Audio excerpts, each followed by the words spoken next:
La bella fugitiva número 2 de Bárbara Cartland, capítulo 5. El lobo de mar entró en una pequeña bahía rodeada por altos acantilados. Se elevaban tanto así que parecía como una montaña que surgiera de una pequeña playa arenosa. Ola, atenta a cada movimiento del yate, lanzó una exclamación de deleite cuando el ancla fue arrojada hacia el fondo del mar. ¡Qué lugar tan precioso!, comentó al marqués. Quisiera que pudiéramos nadar en esta agua tan cristalina. Descubriría usted que es agua helada, contestó él. Además, el mar puede ser muy traicionero en esta época del año. Siempre hay alguna excusa para no poder hacer lo que quiero, dijo Ola con un mohín, y se echó a reír. No intento compadecerme de usted. Ya se ha salido con la suya demasiadas veces. Ella le dirigió una mirada traviesa por debajo de sus pestañas. Él comprendió que se mostraba provocativa de una forma a la que él ya estaba acostumbrándose, aunque todavía le resultaba por momentos incomodísima y otras intrigante. Los marineros habían hecho descender un bote al agua, mientras Ola y el marqués bajaban por él, por una escalerilla de cuerdas. Otros hombres subían los tanques de agua vacíos del fondo del barco. «Quiero ver el manantial», dijo Ola cuando remaban hacia la playa. Fueron primero al manantial, que resultó ser en realidad decepcionante. Solo una pequeña cantidad de agua fluía de la piedra oscura. Sin embargo, cuando probaron el agua, el marqués comprendió que el capitán tenía la razón al decir que era pura y cristalina. «Si fuéramos un tanto osados», comentó Ola, «estableceríamos aquí un centro de veraneo y venderíamos el agua a gente de toda clase de padecimientos, la mayoría de los cuales serían imaginarios». «Creo que los españoles no estarían muy de acuerdo con esa idea», contestó el marqués con una sonrisa. Se alejaron del manantial y caminaron por la arena suave y dorada. Ola levantó la vista hacia los acantilados y murmuró: «Imagínese cuán maravilloso panorama debe tenerse desde lo alto. Podrá dominarse no solo el mar, sino también la tierra. Yo siempre he querido conocer España». «¿Sugiere usted que subamos a ellos?», preguntó el marqués. «¿Por qué no?», preguntó Ola. «Sería muy buen ejercicio después de haber permanecido encerrados en el yate por tanto tiempo». «Confieso que añoro mis cabalgatas diarias», reconoció el marqués. «¿Pero no considera que sería un ascenso difícil para usted?».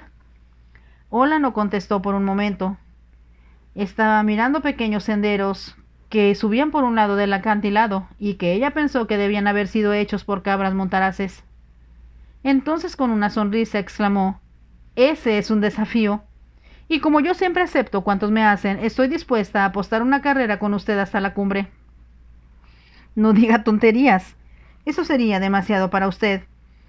Si gusta puede sentarse en la arena para verme subir un tramo. Yo le diré lo que se ve desde el lugar al cual llegue». «No voy a decirle lo que pienso de esa sugerencia», contestó Ola, «porque sería descortés de parte mía. Tengo todas las intenciones del mundo de subir por el acantilado, y traigo zapatillas bastante cómodas. Creo que a usted le resultará más difícil el ascenso con sus botas altas». «Es posible que resulten incómodas, pero le aseguro que tengo mis pies muy firmes, y si usted se desmaya en el camino, estoy dispuesta a bajarla en brazos». «Usted me insulta», exclamó Ola. Bajó su sombrilla al decir eso y miró hacia el acantilado, para buscar con la vista el mejor lugar para iniciar el ascenso. No había usado sombrero durante el viaje por la simple razón de que tenía solo uno, el que usó para viajar. Cuando se sentaba en la cubierta se cubría el cabello con una estola de gasa, o si hacía mucho sol se protegía con una pequeña sombrilla. No tenía que preocuparse mucho por su cutis. Sin embargo, como el marqués observara, tenía una cierta cualidad de magnolia, que era la rara prerrogativa de algunas pelirrojas. No se oscurecía con el sol, y aunque ella estuvo en la cubierta con viento, lluvia y sol, aún tenía esa deslumbrante blancura que hacía tan fuerte contraste con el tono intenso de su cabello. El marqués supo muy bien por qué las mujeres debían no solo envidiarla, sino detestarla, porque debía ser imposible que un hombre no se fijara en ella, donde quiera que estuviera. Habría sido muy simple descartarla diciendo que tenía un aspecto demasiado teatral, pero esa habría sido una crítica muy superficial de su apariencia, que era mucho más sutil que eso. Tenía, pensó el marqués, el mismo colorido y la belleza casi espiritual que él había visto en un cuadro. De pronto comprendió dónde había visto ese color de cabello anteriormente. Era un cuadro de su propiedad pintado por Rubens, y representaba el retrato de la marquesa Brígida Spínola Doria. Él siempre pensó que no solo era preciosa, sino que sus rizos rojizos debían ser suaves y sedosos al tacto, y al mismo tiempo llenos de vitalidad. Estaba cierto de que el cabello de Ola debía sentirse así. Súbitamente se reprochó que él nunca había admirado sino a mujeres rubias con ojos azules como Sara. De manera extraña, ahora, cuando pensaba en ella, ya no sentía ese dolor lacerante en el corazón, ni aparecía la cortina roja frente a sus ojos. Sus manos ya no se cerraban en puños apretados como si deseara golpear a alguien. Sentía que Sara, como Inglaterra, habían quedado muy distantes. Cuando Ola hablaba con él de cosas interesantes, lo hacía explayarse en sus temas favoritos, y como lo escuchaba con una expresión arrobada en los ojos que le revelaba que estaba genuinamente fascinada por lo que él estaba diciendo, Sara dejaba de tener importancia. Al mismo tiempo, cuando el sol brillaba con tanta intensidad y el yate que él mismo había diseñado mostraba lo asombrosamente fácil que era conducirlo, sentía que era inútil recordarlo ya terminado. Ahora se sintió divertido por la insistencia de Ola de que debían subir al acantilado. Estaba seguro de que ella no tardaría en encontrar el ascenso demasiado pesado para sus fuerzas. Los dos empezaron a subir al mismo tiempo, uno a poca distancia del otro, saltando por entre las piedras y siguiendo el pequeño sendero serpenteante. El marqués era un hombre de extraordinarias condiciones. Esto se debía no solo a que siempre que estaba en Londres o en el campo, montaba uno de sus briosos caballos todas las mañanas. No se había molestado en mencionarlo a Ola, pero era un experimentado púgil, y practicaba con frecuencia en el gimnasio al que acudía con regularidad con varios amigos. Era también un buen espadachín, y aunque los duelos con pistola estaban más de moda, la esgrima todavía era un pasatiempo que el marqués practicaba con gran habilidad. En general se sentía muy orgulloso de ser tan fuerte, y no tenía intenciones de volverse obeso y débil por un exceso de bebida y una vida disipada, como había sucedido a tantos de los nobles que rodearon el anterior monarca.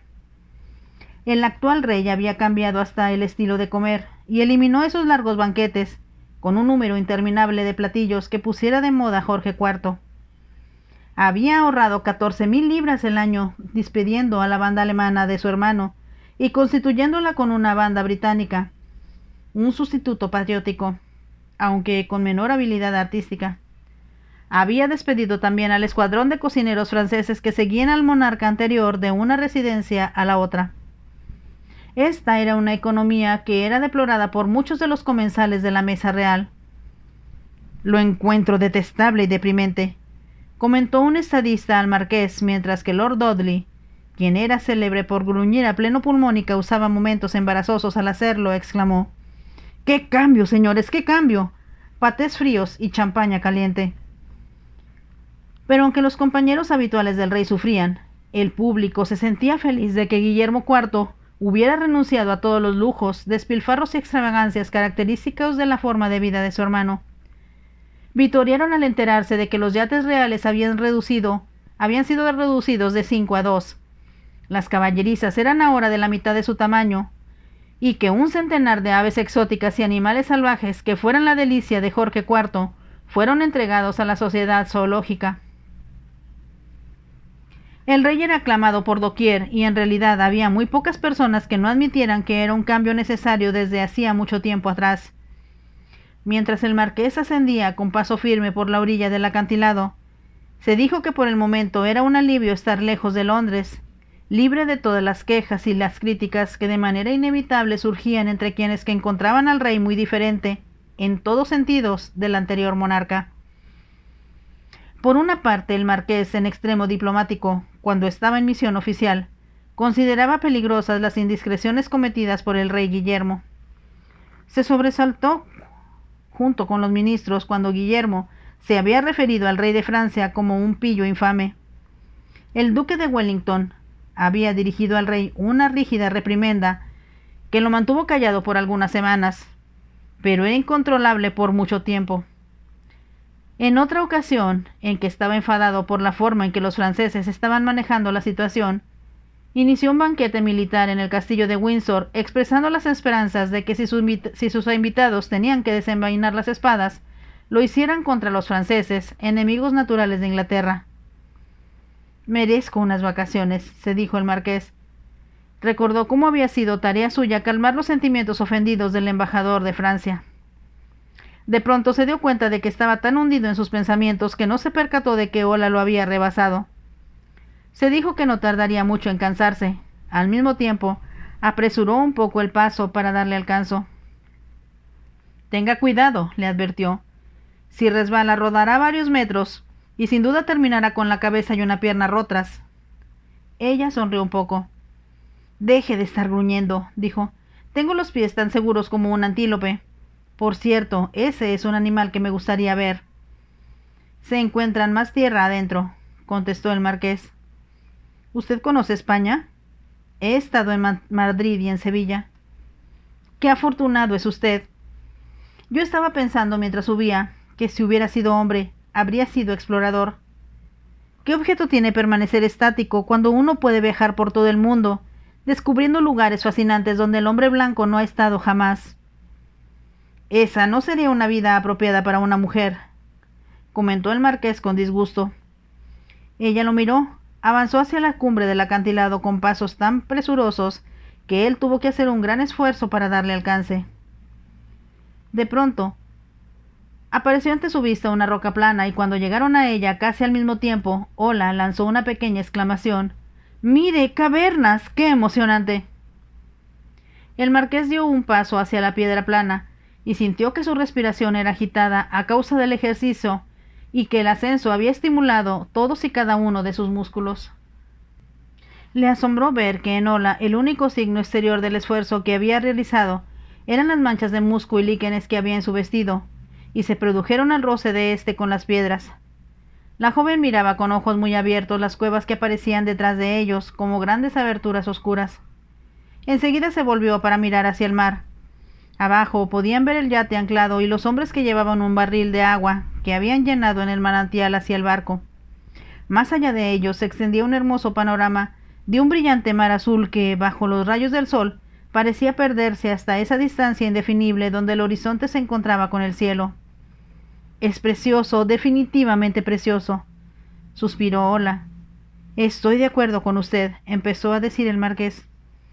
Me gustaría saber, dijo Ola, pero entonces lanzó un pequeño grito que fue ahogado cuando, repentinamente, una mano áspera le cubrió la boca y ella fue levantada en vilo. Alguien la llevaba hacia la oscuridad de una cueva. Por un momento no pudo pensar qué era lo que estaba sucediendo. Al forcejear, se dio cuenta de que las manos que la retenían eran fuertes, haciendo imposible cualquier resistencia de su parte. Solo pudo preguntarse con desesperación hacia dónde la llevaban.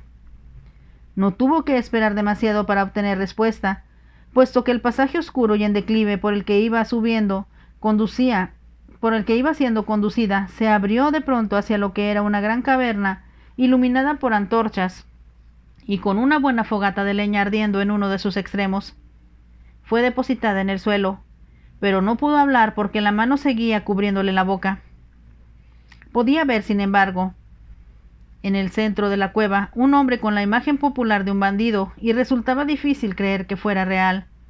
Tenía el cabello largo, oscuro y grasoso, un mostacho que descendía a los lados de su boca, y llevaba un pañuelo de colores brillantes atado a la cabeza. En una ancha banda roja que rodeaba su cintura había varios cuchillos de empuñadura decorada. En la mano sostenía una anticuada pistola. Alrededor de la caverna se veían numerosos hombres vestidos de forma similar a él. La única diferencia era que la mayor parte de ellos sostenían cuchillos en las manos en lugar de pistolas. Era evidente que el marqués se había resistido porque Ola tenía varios segundos en la cueva antes que fuera llevado a rastras al interior de ella por 3 hombres. Un cuarto hombre estaba ocupado solo de tener cubierta la boca del marqués para que éste no pudiera hablar. Ola comprendió que los bandoleros temían que si gritaba, a pesar de la altura en la que se encontraban, pudieran llamar la atención de los marineros del yate. El marqués, al ver al jefe de los bandoleros con la pistola cargada en la mano, comprendió que era inútil resistirse y se mantuvo quieto, aunque sus captores lo siguieron reteniendo con firmeza, y ahora el hombre que estaba detrás de él le cubrió la boca con ambas manos. El jefe miró al marqués de arriba abajo, y después volvió su atención hacia Ola. ¿Qué estás esperando?, preguntó uno de los hombres. Mátalo y dame sus botas. A mí me hace falta la chaqueta que lleva puesta, intervino otro, y apuesto a que trae oro en los bolsillos. El jefe levantó la pistola y le quitó el seguro. Ola vio una expresión de deleite en los ojos de sus secuaces, que parecían excitados ante la idea de ver morir a un hombre.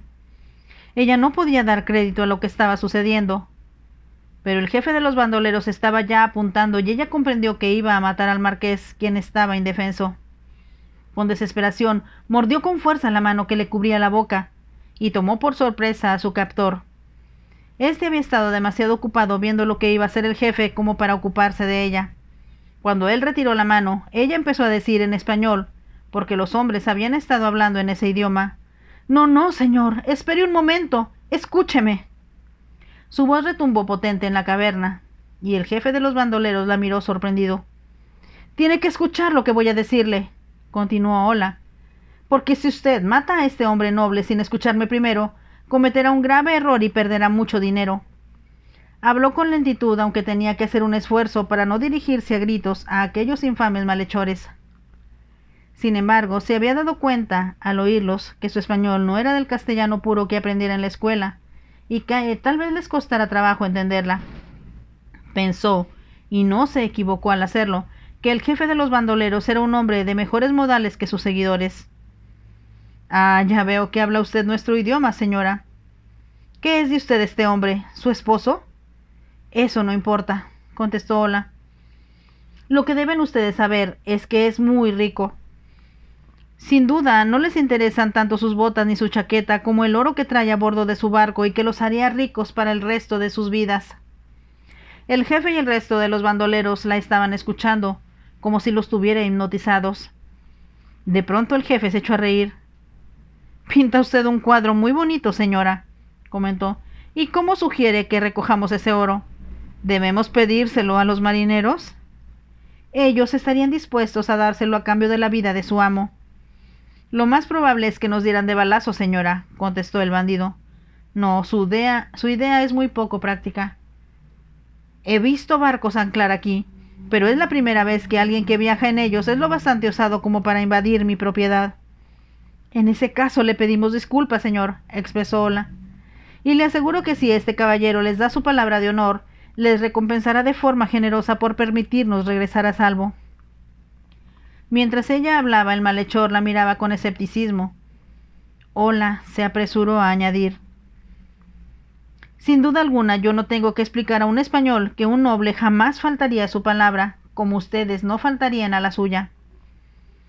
«Es usted muy elocuente, señora», observó el jefe, «pero mis hombres no quieren dinero. No están hambrientos porque la cala abunda por estos lugares, y si queremos una oveja o un suculento cerdo para comer, los granjeros de la comarca nos tienen demasiado miedo como para impedir que lo tomemos. No, señora, lo que mis hombres desean son botas elegantes, una chaqueta que los proteja de la lluvia, tal vez algunas joyas que un hombre pueda lucir en las orejas o en los dedos». «Yo puedo prometerles hermosas joyas», intervino Ola con rapidez. «Tengo muchas de ellas en el yate. Diamantes, zafiros, perlas. Si ustedes me llevan ahí, se las daré con gusto». Se hizo el silencio, y pensó que tal vez había impresionado al rufián, aunque no estaba segura de ello. Cuando menos la escuchó y la miraba ahora como si estuviera considerando su proposición, indeciso de aceptarla o rechazarla. Uno de sus seguidores se levantó de donde estaba sentado, se acercó a él y le murmuró algo al oído. Ola hubiera querido escuchar sus palabras, pero era imposible. El jefe movió la cabeza de arriba abajo, después de un lado a otro, como si estuviera negando algo, y después otra vez de arriba abajo en señal de asentimiento. Ola miró al marqués y pensó que, si se miraban entre ellos, ella sabría si él estaba aprobando o no lo que ella estaba tratando de hacer. Pero él observaba a los dos hombres que hablaban en voz baja en el centro de la caverna. La joven sintió que el corazón le palpitaba de miedo y comprendió la angustiosa situación en la que se encontraban. Había varios hombres en la caverna, y a ella le parecieron más feroces y en cierta forma más aterradores que cualquier criatura que hubiera imaginado en sus más espantosas fantasías. Estaba segura de que sembraban el terror en toda la comarca, y que para ellos el asesinato era una cosa tan común como matar a los animales salvajes que querían comerse. Recordó que le habían contado muchas historias de las bandas de rufianes que asolaban a los viajeros en toda Europa. Jamás les había prestado mucha atención. Las muchachas del convento relataban cómo sus familiares o amigos fueron asaltados por bandidos, aun en los caminos más importantes, y cómo, para salvar la vida, habían tenido que entregar cuanto de valor llevaban consigo. Pero esos bandoleros parecían diferentes. Ella comprendía que si habitaban en una caverna como aquella en la que estaban ahora, el dinero no debía significar mucho para ellos. Tal vez el llevar una vida salvaje y al margen de las leyes les resultaba más atractivo que las posesiones materiales. Con desesperación, Ola empezó a comprender que su ofrecimiento de lo que podrían obtener a cambio de la vida del marqués no era muy interesante para ellos, y dijo con ansiedad: «Señor, tengo otra idea». El jefe estaba en proceso de mover la cabeza de un lado a otro ante algo que había dicho su seguidor, y ahora se volvió hacia ella. «¿Cuál es?» «¿Qué le parece si uno de nosotros, este noble o yo misma, volvemos al yate para reunir lo que a ustedes les interesa? Ropa, comida, botas, oro y joyas. Pondremos todo en la playa donde ustedes puedan verlo con toda claridad. Después, cuando el segundo prisionero sea liberado, el yate puede irse de aquí y ustedes se quedarán con todo». Su voz se hizo un poco titubeante al comprender que ella no había convencido al hombre. Añadió: «¿Qué tienen que perder con probar la idea? No podrían ser identificados, nadie podría dispararles y tendrían todo cuanto desean». Le pareció, aunque no podía estar segura, de que había un rumor de aprobación procedente de los hombres que escuchaban. «Es demasiado complicado», habló el jefe con voz aguda. «Y de cualquier modo, ¿por qué vamos a confiar en ustedes? Los tenemos ya aquí. El hombre morirá y usted se quedará con nosotros». Por un momento Ola no comprendió lo que él quería decir. Entonces, con una sonrisa desagradable en los labios, él añadió: «No tenemos mujeres entre nosotros en este momento, y algunos de mis hombres la consideran muy atractiva, señora». Ola lanzó un pequeño grito de horror. «No, ¿creen que ustedes que yo me quedaría aquí?» «No tiene otra alternativa», repuso el bandolero. Al decir eso, levantó de nuevo la pistola, y Ola, con una fuerza repentina que sorprendió a sus captores, se liberó de estos y corrió hacia el marqués. Se colocó frente a éste, entre él y el bandolero, y dijo al hacerlo: «Si usted dispara, tendrá que matarme primero a mí. Son unos asesinos y la maldición de Dios caerá sobre ustedes tarde o temprano». Las palabras provocaron un grito de protesta de los seguidores del bandolero. En ese momento el marqués forcejeó desesperadamente con sus captores y logró liberar su boca de las manos que la cubrían. «¡Malditos sean, sí! ¡Malditos sean!», gritó en español con gran sorpresa para Ola. Él se dedicó a forcejear con los hombres que lo retenían, mientras Ola permanecía entre él y el jefe con su pistola cargada. Sabía que si se apartaba de ahí, él dispararía. Al mirar hacia el forcejeo que estaba teniendo lugar junto a ella, vio que uno de los bandoleros sacaba su cuchillo de su cinturón y lo había levantado para clavarlo en el pecho del marqués. Sin pensar o ponerse a considerar siquiera lo que estaba haciendo, Ola se arrojó hacia el brazo del hombre, empujando la larga y afilada hoja del cuchillo hacia arriba. Al mismo tiempo comprendió que no tendría las fuerzas suficientes para evitar que el marqués muriera. En el momento mismo en que se dio cuenta de eso, hubo una repentina explosión que la hizo pensar que le rompería los tímpanos. Al mismo tiempo sintió que el cuchillo del hombre descendía sobre ella y rasgaba la carne de su hombro. Al desplomarse al suelo, hubo más explosiones y el ruido de ellas pareció producir una oscuridad que la cubrió de forma absoluta. El marqués abrió la puerta del camarote con todo cuidado y avanzó hacia la cama. Gibson, que estaba sentado en una silla junto a ella, se puso de pie. «¿Cómo está?», preguntó el marqués en voz baja. «Tiene mucha fiebre, milord, y no ha recuperado el sentido como era de esperarse». «Me pareció que yo había escuchado su voz durante la noche», dijo el marqués.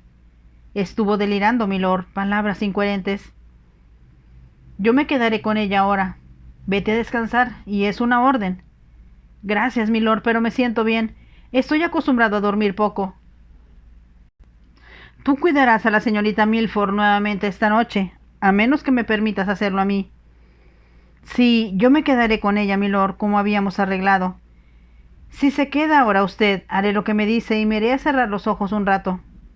Me parece muy bien, repuso el marqués. Si tiene sed, ¿hay algo para darle de beber aquí? Sí, milord, hay limonada en una jarra y agua sola en la otra. Esa agua que estuvo a punto de costarnos la vida, murmuró el marqués casi hablando para sí. Gibson no contestó. Solo dio una última mirada a Ola para ver si no había nada más que hacer, y entonces salió del camarote. El marqués contempló a Ola, quien había quedado a cargo de él, y pensó en que ambos habían sido muy afortunados por haber salido vivos de la experiencia.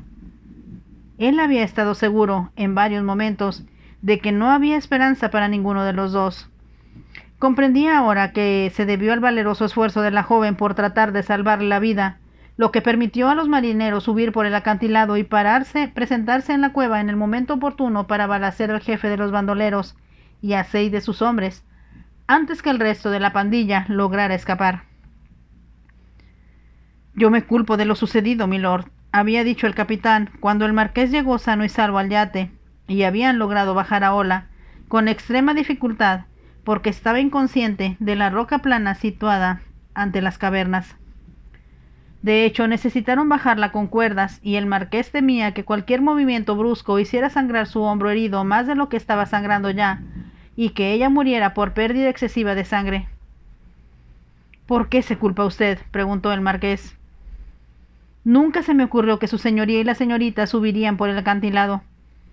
Cuando ustedes iniciaron el ascenso, yo estaba en la parte baja del yate, asegurándome de que colocaran bien los depósitos del agua al traerlos para que no volvieran a soltarse, sin importar cuán fuertes tormentas encontráramos en nuestro recorrido. El marqués hizo un movimiento de aprobación con la cabeza y el capitán continuó diciendo: cuando los vi ya en la parte alta, recordé que la última vez que estuve aquí, en esta bahía, me advirtieron de la presencia de bandoleros españoles por aquí. Son tipos perversos, me dijo uno de los marineros del yate de Lord Ludworth. Le cortan a uno primero la cabeza y después le preguntan su nombre, y algunos de ellos están armados con pistolas y mosquetes. Y cuando recordó eso, ¿qué hizo?, preguntó el marqués. Envié a un hombre a la parte alta del barco con un catalejo, milord, para que siguiera el recorrido de ustedes. Cuando gritó que los estaban arrastrando hacia las cuevas, me hice cargo de lo demás.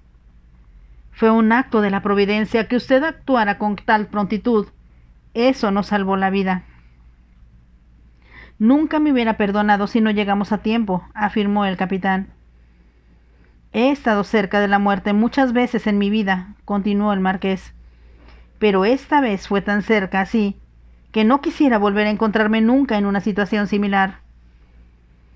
Yo solo puedo dar gracias a Dios de que usted y la señorita Milford hayan vuelto sin graves daños, confesó el capitán con sinceridad. El marqués también compartía estos sentimientos. Ahora, al bajar la mirada hacia Ola, pensó que era casi imposible creer que una mujer pudiera ser tan valerosa e ingeniosa como ella. Le había sorprendido descubrir, al llegar a la caverna, que no estuviera llorando o desmayada con las manos en las manos de sus captores. Cuando ella logró liberar su boca, él se percató de que estaba hablando con lentitud deliberada en español, para que los bandoleros pudieran entender cuánto les estaba diciendo. Además consideró asombroso que no estuviera temblando de miedo ni se mostrara suplicante. Después, cuando se puso de pie frente a él para salvarle la vida, y empezó a forcejear con el hombre que quería apuñalarlo, pensó que era un acto de heroísmo inesperado en una mujer, sobre todo de una muchacha tan joven y frágil como Ola. Él suponía que el color rojo intenso de su cabello reflejaba su espíritu indomable. Solo una mujer de excepcional bravura podría haberse visto mezclada en tantas situaciones extrañas y desesperadas como las que Ola experimentara desde que entró en su vida. Esta última era casi increíble, y resultaba trágico que hubiera sido ella quien hubiera sufrido las consecuencias y no él. El cuchillo del bandolero se había hundido implacable en el hombro de ella, y cuando volvieron al yate, la sangre se había extendido por su vestido dejando una enorme mancha escarlata. Su rostro estaba tan pálido que el marqués tuvo miedo de que estuviera muerta. Gibson, tan hábil como un cirujano y mucho mejor que muchos de los médicos que el marqués había conocido en el ejército, se hizo cargo de ella con su característica eficiencia. Entre él y el marqués cortaron el vestido de Ola para poder quitárselo sin moverla más de lo necesario. Después habían limpiado la herida con brandy, por el temor de que el cuchillo estuviera sucio. Ola permanecía inconsciente por fortuna cuando Gibson coció su carne con la misma habilidad, pensó el marqués, con que lo hubiera hecho un verdadero cirujano. El ayuda de cámara la había vendado con destreza, y ambos sabían que las siguientes 24 horas serían cruciales, por si la inflamación era tan grave que la atacara la gangrena. Gibson insistió en quedarse a cuidar a Ola esa noche. Déjela en mis manos, milord, y descanse usted un poco. Su señoría puede cuidarla mañana. Van a pasar varios días antes de que la señorita pueda incorporarse a su vida normal. El marqués comprendió que su ayuda de cámara hablaba con sensatez, pero aunque se había ido a la cama, le resultó difícil conciliar el sueño. A su mente acudían escenas de lo ocurrido, y sus pensamientos volvían constantemente hacia la muchacha herida, postrada en el camarote cercano. Al mirar la hora, pensó que sería muy difícil encontrar un rostro tan hermoso y poco común como el suyo en todo el mundo. Por primera vez notó que sus largas pestañas eran oscuras en las puntas y se iban aclarando hasta volverse doradas donde tocaban su piel. De igual manera, las cejas aladas que adornaban sus ojos eran oscuras, mientras que su cabello, esparcido sobre la funda de lino blanco de la almohada, parecía una llamarada. Le hizo recordar las antorchas que ardían en la cueva de los bandoleros. Se preguntó si alguno de los hombres que habían huido aterrorizados al ver que los marineros mataron a sus camaradas volverían alguna vez. Tenía la impresión de que, como su jefe había muerto, esta banda de rufianes en particular se disolvería y numerosos viajeros escaparían de ser atacados, robados y asesinados gracias a ello. Al mismo tiempo, el marqués pensó que era una lección saludable que no olvidaría con facilidad. No volvería a correr riesgos en países extranjeros. Había aún muchas regiones en Europa agrestes e incivilizadas. Comprendió que, aunque Ola hubiera viajado por la carretera principal para ir a París, hubiese corrido serios peligros. Hubiera sido atacada por bandoleros y salteadores que le habrían arrebatado las joyas que llevaba, y por hombres que encontrarían su belleza irresistible y que se mostrarían igualmente dispuestos a usar la violencia para satisfacer sus deseos. ¿Cómo puede una mujer correr tales peligros con su persona?, se preguntó el marqués enfadado. Se dijo que había olvidado lo joven, inocente e inexperta que era Ola. Como hablaban en términos de igualdad tantas veces, a él le resultaba difícil recordar su edad, o que era en algunos sentidos poco más que una niña. Recordó lo desconcertada que se mostró ante la palabra cocotte, y cómo suponía que se refería a algún tipo de actriz. Algún hombre se va a encargar de aclarar sus ideas al respecto uno de estos días, pensó el marqués con realismo. Entonces ella será como todas las demás mujeres, perseguirá a los hombres y en cuanto capture a uno, lo manipulará para satisfacer sus propios fines. Una vez más estaba pensando en Sara. Recordó que Ola le había dicho en cierta ocasión que no quería casarse, pues no deseaba recibir órdenes de su marido. Tendrá que ser un hombre excepcional para imponerse a ella, pensó el marqués con una sonrisa. De pronto Ola estaba moviendo la cabeza de un lado a otro, mientras murmuraba incoherencias. El marqués se levantó y puso la mano en su frente. Estaba febril y comprendió que debía tener una temperatura muy alta. Se movía con inquietud y aunque Gibson había asegurado bien su brazo vendándolo contra su cuerpo, el marqués abrigó el temor de que se le fuera a abrir la herida. Se dirigió al lavabo, donde Gibson dejara un pañuelo limpio y junto a él una botella con agua de colonia. El marqués empapó el pañuelo en el agua limpia, le puso un poco de agua de colonia y lo exprimió. Colocó el pañuelo húmedo y fresco en la frente de Ola mientras ésta murmuraba: «¡Hay mucha neblina! ¡Ten cuidado! ¡Cuidado!». Él comprendió que estaba reviviendo el accidente del carruaje de su primo, así como todas las dificultades y el drama para huir de su madrastra. «Tranquilícese, Ola», murmuró el marqués en un tono comedido. «Está a salvo. Intente dormir». Ella pareció recobrar la serenidad unos minutos, como si la aplicación del pañuelo le hubiera causado alivio. Después, con un leve grito, dijo llena de agitación: «No puedo volver. Tengo que escapar de nuevo. Lo odio, lo detesto. ¿Cómo podré salvarme? Había algo patético en sus últimas palabras, y el marqués le habló con suavidad. Se ha salvado ya. Escúcheme, Ola, está a salvo. No tendrá que volver con su madrastra. ¿Comprende? Él no estaba seguro de que ella hubiera escuchado o comprendido sus palabras, pero le pareció que desaparecía de su cuerpo tanta tensión. Una vez más ella pareció quedarse dormida. Supongo que he adquirido un compromiso, aceptó el marqués con tristeza. Sin importar si ella me escuchó o no, le he ofrecido que no volverá con su madrastra, y esa es una promesa que me propongo cumplir.